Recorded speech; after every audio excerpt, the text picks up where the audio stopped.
New champ, new Hall of Famers, new ring. Looks like TNA's doing kind of a facelift after Slammiversary. Welcome back, everyone. This is Jason. This video is not necessarily going to be a Slammiversary review. I am going to discuss some things from Slammiversary, but it's kind of a combination of some of the highlights going on over the course of the last week with Slammiversary and Slammiversary Fallout this past Thursday. Touch on some highlights. And the first one I'm going to touch on is talking about the new champ. Eric Young is no longer champ in TNA Impact Wrestling.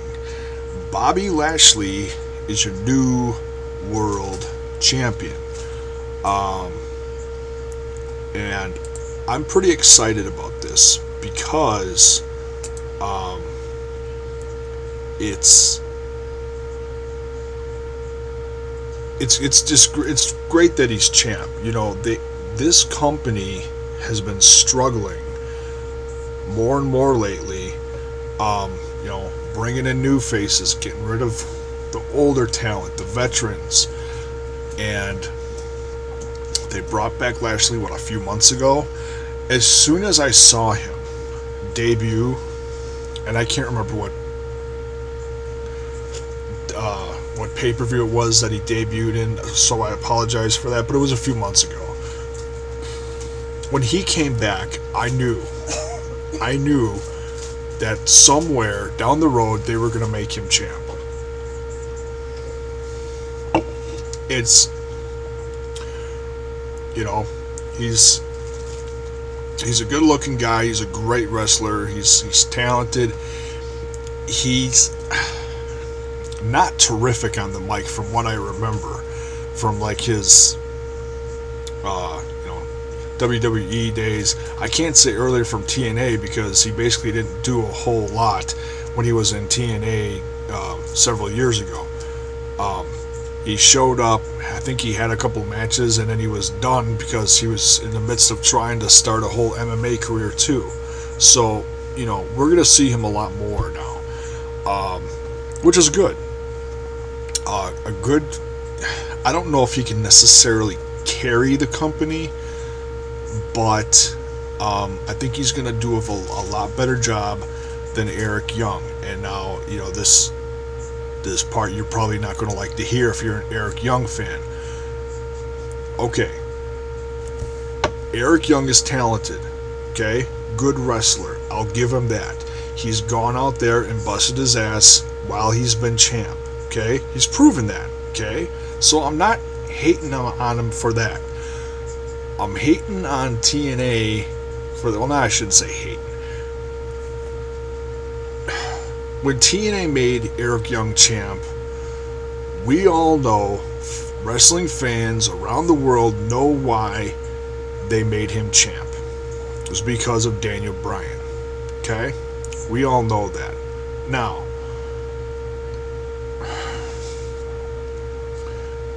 does Eric Young deserve to be champ? Yes, I will say he deserves to be champ. But the whole way this whole thing was booked was horrible.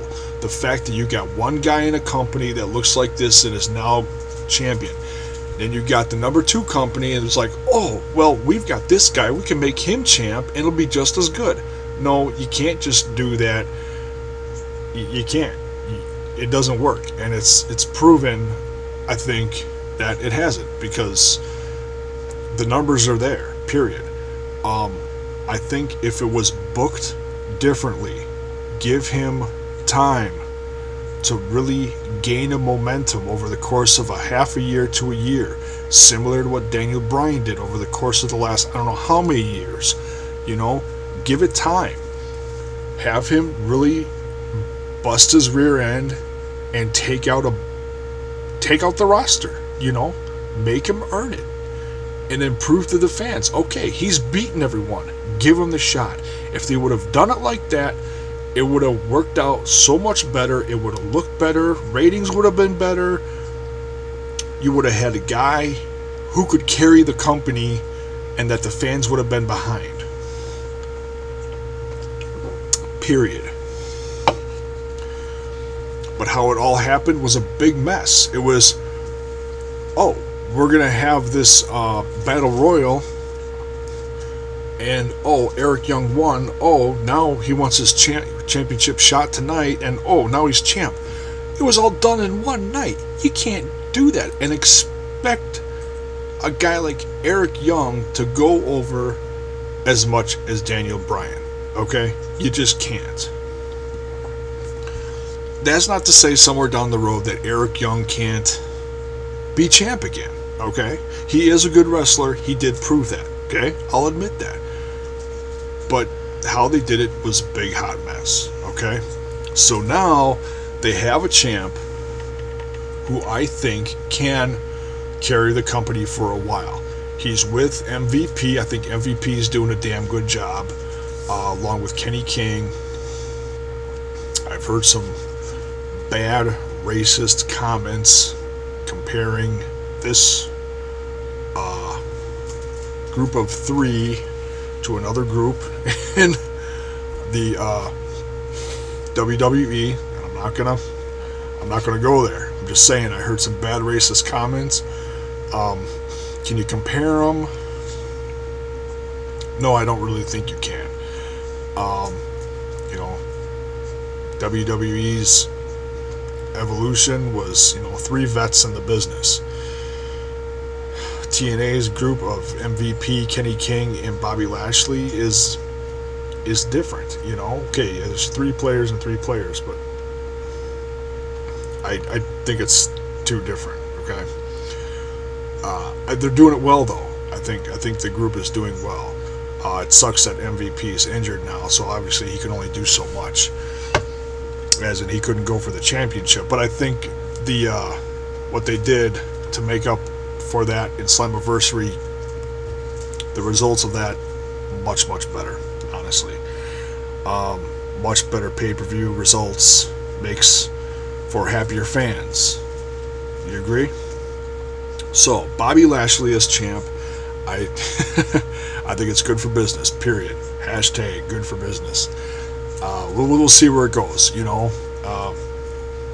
book it properly, keep him with MVP. I think, and Kenny King. I think that whole thing will pan out well. Who knows where they're going to go with it, but I like it nonetheless. So props to TNA for changing stuff last minute and making Bobby Lashley champ. So, clap for that. Next thing I'm going to talk about is the Hall of Fame. Kurt Angle came out at Slammiversary. Great to see Kurt, by the way. I've been following him pretty closely, his whole My Comeback series on YouTube, his new Facebook page, documenting everything, talking to the fans every day, putting motivational things on there, and even talking about his faith. It's one thing to talk about your comeback every day and how you're making progress and keeping the fans in tune to what you're doing day to day. It's another thing for a man to come out and talk about his faith. And I think that speaks volumes of what kind of person Kurt Angle is now. Me, in my faith, getting better over the course of the last year or so, and I'm not going to start preaching on here, don't worry about that, but just, from my own seeing, what he's going through and what I'm going through, I have a whole new respect for the man, I'll say that.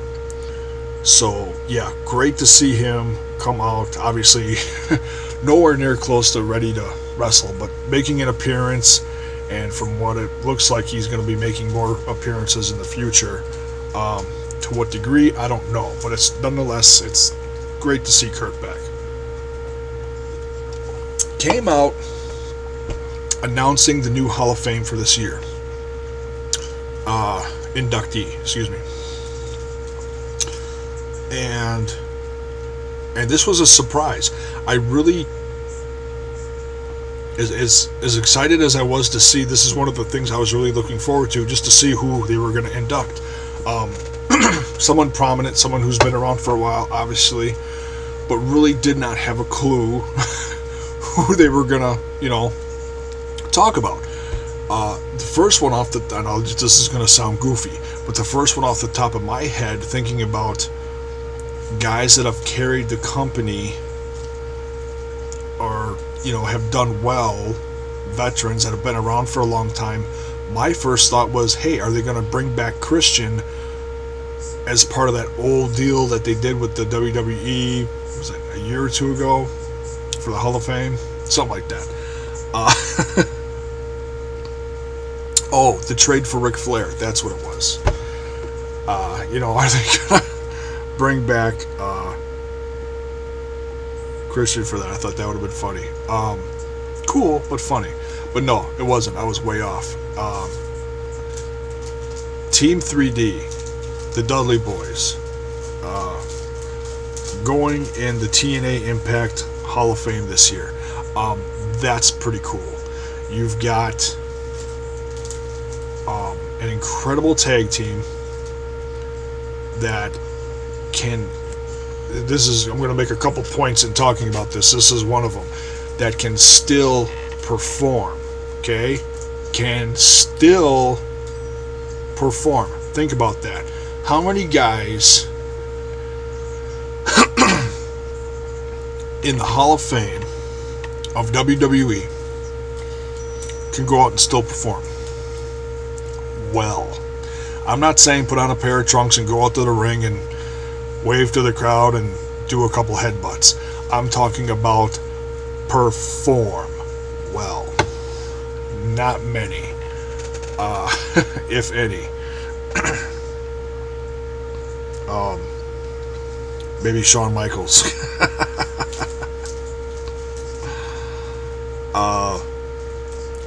Guys that are in the TNA Hall of Fame are still active. Kurt Angle, okay, he's injured, but he's still active. Sting, still active. Team 3D, the Dudleys, still active. They may not have wrestled together in a while, but they're still active. And now I'm going to sidetrack to tell you about this. I'm going to try to remember to put the link in the bottom. I just heard an interview before I started making this video. I can't remember who did it or who the interview was with, but it was Bully Ray was being interviewed by these guys, talking about Slammiversary, talking about promoting the New York shows coming up, all sorts of stuff. His career, Hall of Fame, his love life. That's a whole nother subject in itself. But great interview. I've been on the fence lately with TNA. It's like I like some of the stuff and I don't like some of the stuff. So it's real hard for me to get super excited about the product, just because of how they're doing it. Sometimes it's great, have a great pay-per-view, and then the weeks following just sucked because the booking was horrible, or whatever. Not enough wrestling, too much Dixie. Perfect example. All these in-ring segments. You've got a whole roster of hungry people in the back, older ones, newer ones. Put them in the ring. Get Dixie off of freaking television already. We know she's the president. Everybody hates the hell out of her. Man, this last Impact taping, geez Louise, the live show, they just about booed her out the damn building. And that segment with Dreamer was priceless. But back to Team 3D. Talking about this interview and promoting all the shows coming up. Okay, that was my point I was trying to make. talking about the New York shows and everything involved with that, the ring, the heat with his rivalry with Dixie Carter, and this interview alone, and listening to Bully Ray talk about his company and what he's been through, just everything top to bottom, has helped restore my faith in TNA Impact Wrestling. I think over the course of the last few weeks and leading into the weeks ahead, these tapings coming up, the New York tapings, I think is going to really help TNA Impact as a brand. Is it going to shoot them to the top? No. But I think what they have planned, from what it sounds like, from what Bully said, he said make sure you check out these shows. I mean, obviously he's going to promote them either way, but he really has faith in these New York shows. He thinks there is going to be something very special coming up. And, and talking about the Hall of Fame, getting back to that, don't want to go all over the place too much. Talking about getting together with Devon, he said the whole thing was decided over the course of a week. They approached him, and in a week they decided, yes, we're going to do this. Does it mean they are going to get back together for one more match? I don't know, but if you're a wrestling fan and you like the Dudley Boys and you know these guys can still roll, wouldn't you love, is somewhere in the midst of these New York tapings, wouldn't you love to see the Dudley Boys get back together? Or maybe closer to whenever the Hall of Fame show is. I think is it Bound for Glory? I think, possibly. Whatever the show that they're actually going to be put in the Hall of Fame for. Maybe they'll hold it off for that. But I would think that, if you're really trying to help promote the shows, get the fan base back, get these New York shows white hot,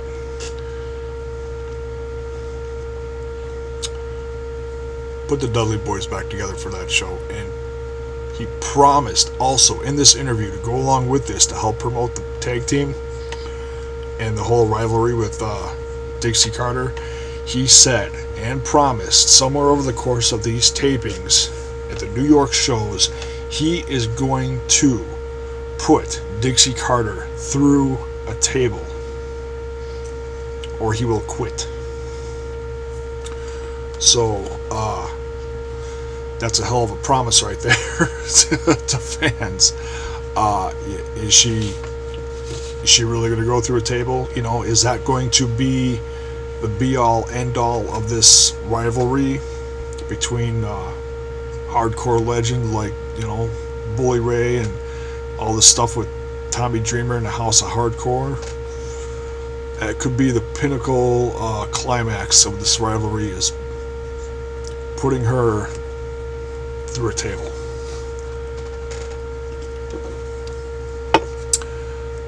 And if you're like me, you're very excited to see that. I'm sure you are too if you're a fan of the Dudleys. It'd be priceless. Hey, maybe a flaming table. Okay, maybe I'm getting a little over the edge on that. So yeah, congrats to Team 3D, the Dudleys, on being the next inductees in the Hall of Fame. Well deserved. And like you said in this interview, another point I'm going to make here, he does not think that he and Devon are the best tag team out there, which is good to say. It's, in a sense, he's humbling it a little bit. He did say that they are the most decorated tag team out there, and that's a fact. I mean, they won the tag team championships how many times in how many different countries around the world. I believe it was, excuse me, I believe the number is 20 something. I'd have to look it up. Maybe 30. I don't know, but they're well decorated, and would love to see these guys in the ring again.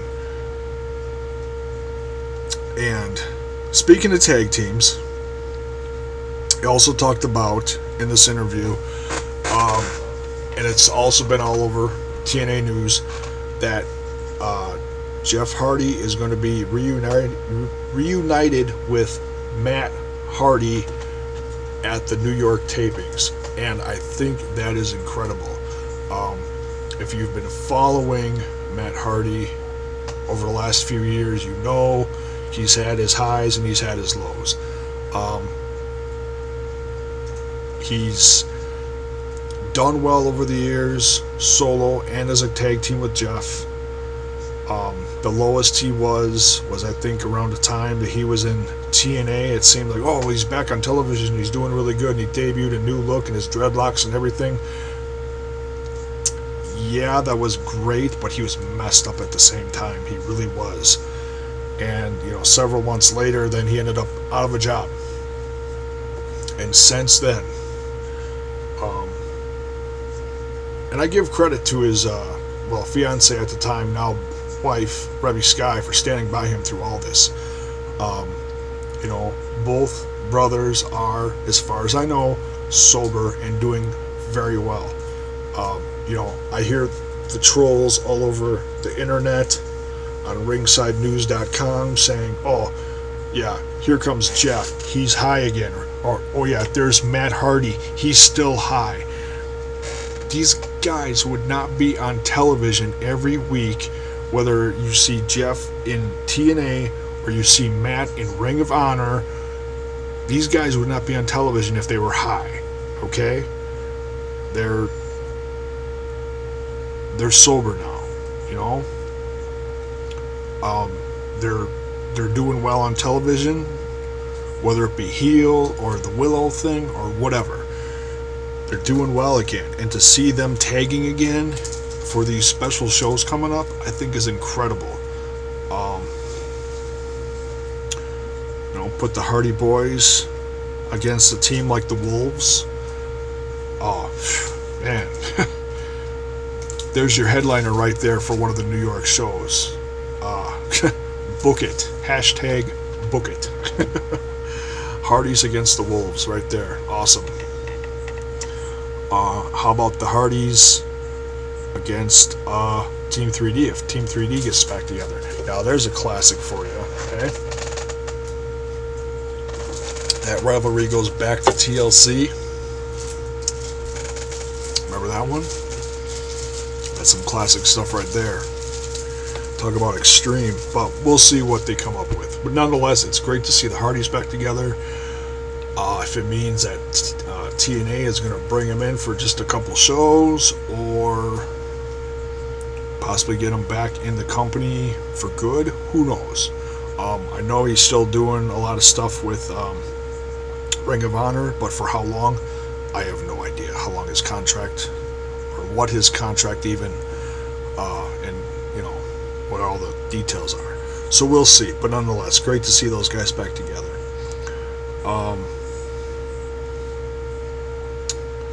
Now, last but not least, what I'm going to touch on for this video, I don't want to drag this out too long because people hate super long videos. One of the last things that we're going to talk about here is TNA Impact is giving the fans the chance to vote on bringing back the six-sided ring. Now, for as long as I've been watching TNA Impact, the six-sided ring was always something really special. I had to go back and I had to do a little research because I couldn't remember how long they had it for. So I went back and I looked up some of the old episodes from 2004 when they first got their TV deal with Fox Sports. It was before they were on Spike. And I watched a few of those first episodes, and man, those were damn good episodes. People I forgot that were in the company that were so fun to watch. It made me remember how much I used to love, I shouldn't say used to, but you know what I mean, used to love TNA, and they were such a different company back then. The tag team division, you had America's Most Wanted, Three Alive Crew, the Naturals, just to name a few. You had the whole X division that was white hot. You had Matt Bentley, Frankie Kazarian, who's no longer with the company anymore. Same with AJ Styles, Christopher Daniels. Oh, so many. A younger Chris Sabin, the Amazing Red. Man, you can go on and on with the X division on that one, and all the international guys they had coming in. Hector Garza, rest in peace. Man, it's just so much fun. And seeing what Abyss looked like back then. Oh my God, you could tell he was younger. I think he had more teeth too. But oh man, remember the Pounce? I remember the Pounce. I cannot remember the guy's name. But nonetheless, yeah, the six-sided ring. Well, when they started, they had four sides. They were still known as the NWA. They were still starting out. They were doing those weekly pay-per-views. They had the four-sided ring, and then they got the Fox Sports deal, and they went to six sides. And it just made them a separate, special brand. It really made them stand out in the industry. Now, there have been different opinions. Some of the workers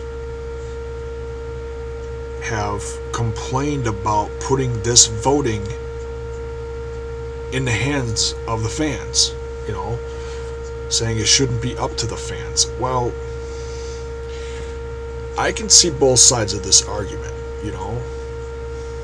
I can understand the wrestlers' point of view saying it's our bodies that are on the line. We are the ones that have to work in the ring. Let us decide it, okay? I can understand that. But I can really respect TNA Impact for putting this vote in the hands of the fans that watch the product, that have been begging all through the whole.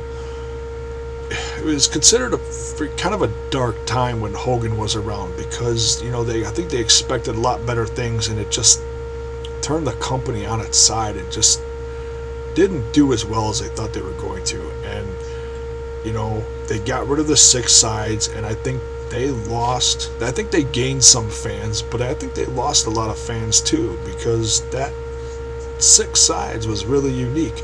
I heard it from fans far and wide the entire time that Hogan was around. Bring back the six-sided ring. And I'm not a wrestler. Does it change the way you work in the ring? Yeah, I'm sure it does. Is it more dangerous? I suppose it depends on the worker, If you use the ropes more, if you're a high flyer, it's going to matter more. It's a tighter ring. That much I can tell. So, I can see both sides of it. But I understand both sides of it. But when I went back and I saw how special that was, that six-sided ring, and saw how good those shows were, yeah, I did some reminiscing. And I remember, some of the older pay-per-views that I used to get. And I looked at them, and I was like, wow. That was really cool. So yeah, I voted six sides. Okay? I understand both sides of the story, but I voted for six sides. Now, the the voting was supposed to be stopped Friday night, and then they were going to say what the result was later on in a few days. For the sake of the European fans and other fans around the world that watch it on a later day on Sunday, the voting has been extended through this coming Sunday. So you can go to TNA Impact Wrestling, whatever the website is, impactwrestling.com.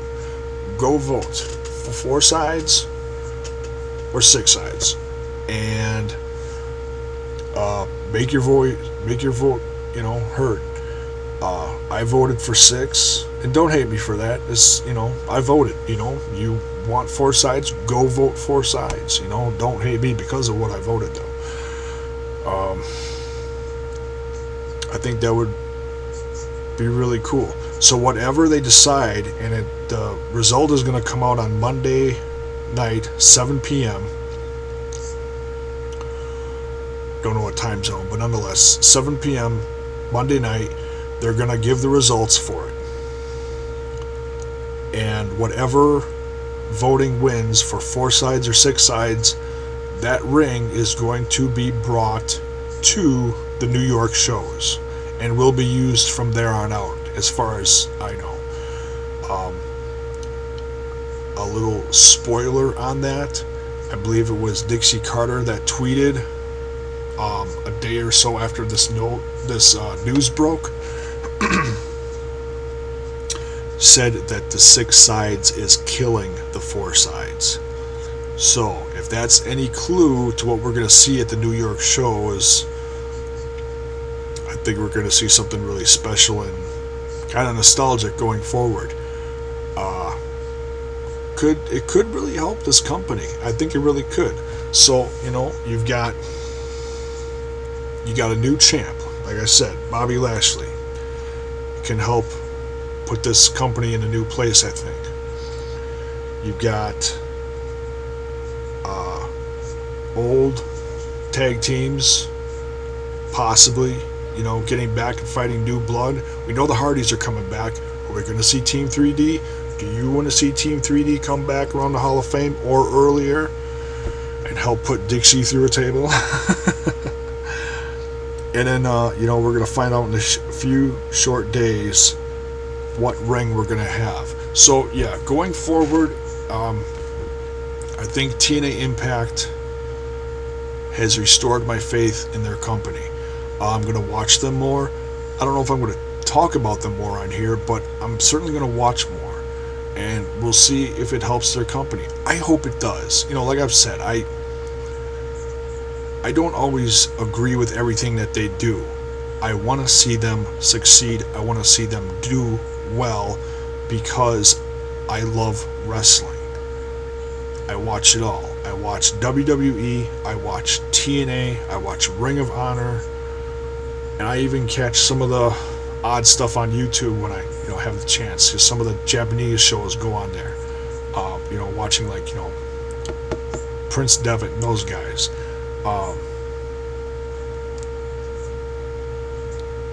I want to see TNA do better. Get the fan base that they should have. I hope these shows going forward do well and that they can be successful on the road. They've got the talent to do it. They've just got to do some better booking, more action, which is what the fans want to see. The fans want to see wrestling. They want to see half the show people standing in the ring arguing with each other. That's stupid.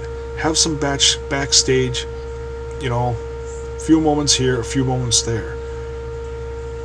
Don't kill your in-ring time with Dixie Carter and other stuff. Just put the wrestling back in the ring where it belongs. Okay. So that's my thought on the TNA Impact Slammiversary Fallout.